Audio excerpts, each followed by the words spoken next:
The pandemic has seen a huge increase in the use in plastic waste from takeout food, plastic bags, and so on. So the South Korean government has announced a plan to dramatically reduce plastic waste by 20% in the next 5 years and increase the rate at which plastic is reused. Choi Jeong-yoon reports. 850 tons of plastic, 100 tons of styrofoam, and 1,000 tons of plastic bags. That's the amount of trash that is thrown out in a single day in South Korea. Demand for delivery services has increased dramatically due to COVID-19, and with it, an increase in plastic packaging. With the data limited to the first half of the year, the amount of waste is expected to have increased further under the recent stricter social distancing.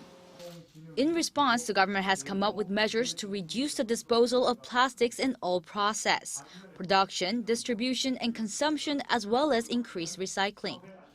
This follows the government's consensus that transitioning to a no-plastic society is essential for achieving net zero carbon targets by 2050.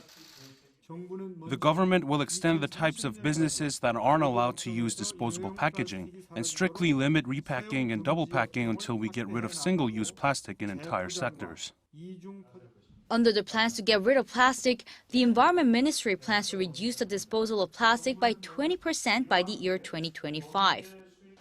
And it aims to increase the proportion of recycled plastic to 70% from current 54%. In the long term, the government aims to reduce greenhouse gas emissions caused by plastic by 30% in the next 10 years, as well as transitioning 100% to biodegradable, environmental-friendly bioplastics by 2050. To reach such goals, plans are in place to minimize production and use of plastic containers.